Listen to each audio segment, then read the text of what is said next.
Imagine this. It's summer vacation and you're a kid. You and your friends are playing in the woods near your neighborhood, just like you've been doing most days during the break from school. One day you spot a treehouse. It's not that high off the ground, and it's very simply built, from leaves, grass, and scraps of wood. You and your friends are curious, so you decide to check it out.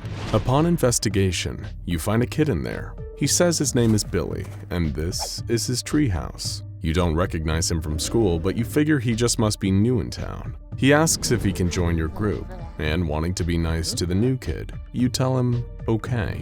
You spend the rest of the day playing with him, games like hide and seek, tag, and Red Rover, until it's time for everyone to go home for dinner. Strangely, Billy doesn't seem to leave. He just stays in his treehouse. For the rest of the week, playing with Billy in his treehouse become a regular fixture of your daily routine. But oddly enough, he never comes to hang out at any of your houses, and you never seem to see him anywhere else but in the woods. One day, however, he decides to invite one of your friends, Amy, to hang out with him at the treehouse alone.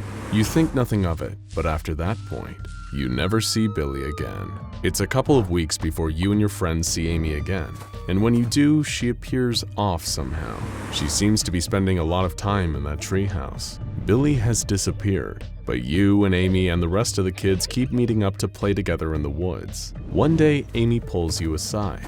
She wants you to come meet with her tomorrow at the treehouse, alone. This is typically how an SCP-974 infestation begins, with a mysterious new kid inviting a group of friends to hang out in this crudely made treehouse. But as you might have guessed, this kid isn't a kid. He's SCP-974, a carnivorous monster that only looks like a human child. It can live on small woodland animals, but its preferred prey is kids between the ages of 6 and 12, taking the phrase "you are what you eat" to the next level. The entity will install itself in an area with a sufficient amount of trees, in proximity to a decent population of children. It will then construct a crude treehouse to serve as its nest, and begin befriending groups of between 2 and 5 children.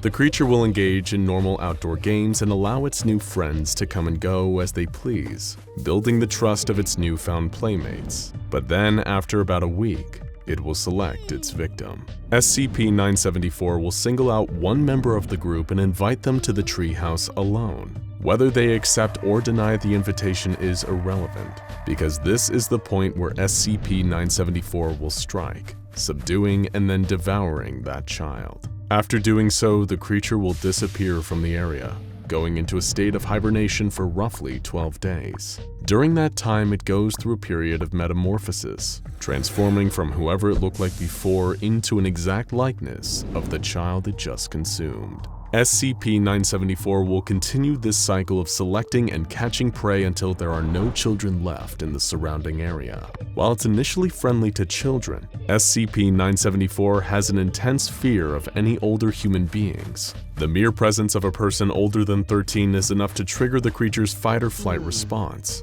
and it will run away if it sees any adults coming. When running isn't an option, SCP-974 will resort to violence to defend itself. Despite its looks, SCP-974 is much stronger, faster, and more resistant to damage than a child, and it has been known to completely rip adults apart in situations where it felt threatened and cornered. SCP-974 does not appear to be affected by bullets or striking weapons, and the only reliable way to put down an instance seems to be with fire. When infestations are discovered in the wild, the normal SCP Foundation protocol is to attempt to capture the creature, but if deadly force is required, agents will set fire to the creature's nest and a portion of the surrounding area until it has been confirmed dead, before covering up the destruction as the result of a regular forest fire.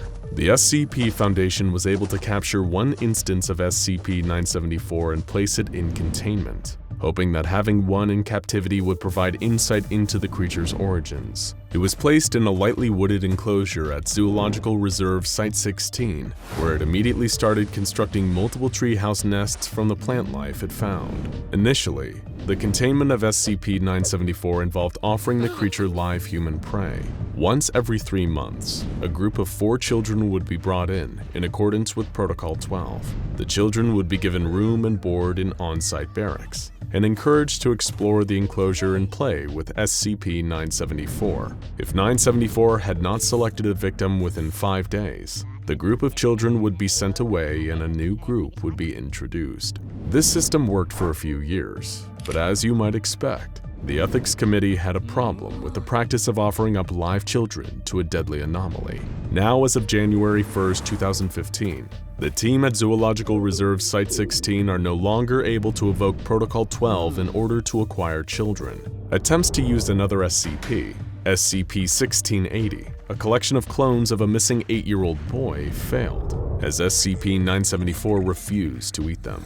The procedures then changed to only allow small animals to be introduced into the enclosure as prey. While it might seem like this was a good idea that would stop SCP-974 from killing any more children, like a lot of seemingly good changes to containment procedures in the Foundation, this well-intentioned move would ultimately have deadly consequences. SCP-974 at first seemed to behave normally despite being denied its favorite food. But then, on August 16, 2015, while on their weekly sweep of the enclosure, patrol teams found that 974 had destroyed all of the tree houses it had built in its time in containment. The SCP itself was also nowhere to be found. There was something new in the enclosure though, a small oval of disturbed soil. A geological team was called in, and through ground-penetrating radar, it was found that there was a humanoid figure buried there, curled up in a fetal position.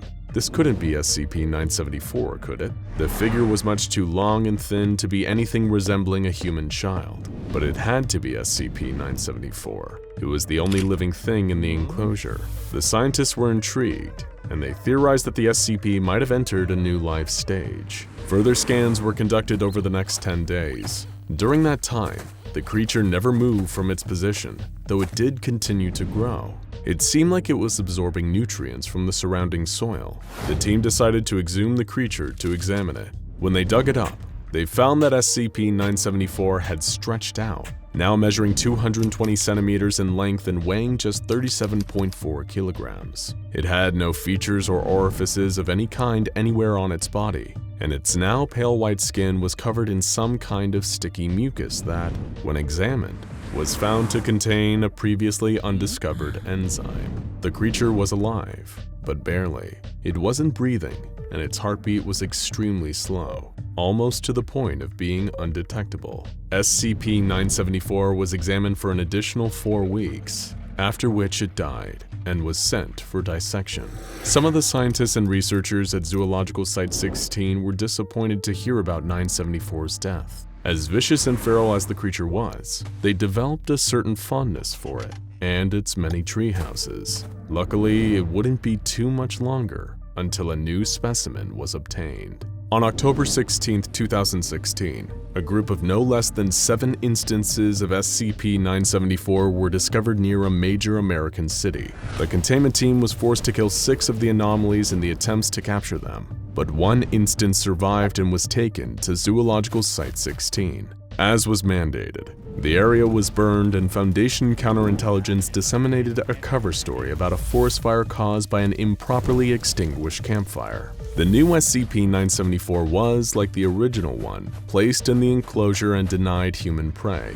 Also like the first one, this 974 buried itself after being denied its preferred meals for several months. The decision was made to leave the SCP underground longer than the first instance, to see what it might become if this developmental stage wasn't interrupted. On January 25, 2017, the creature finally dug itself free from the earth. Now designated SCP-974-A, it was far more aggressive than any instance of 974 had ever been before. As soon as it was free from the dirt, it made a beeline straight for the nearest monitoring station. It ripped the roof off and tore the 6 team members stationed there to shreds in just 90 seconds. When the response team arrived 15 minutes later, only 12% of the human remains were able to be recovered.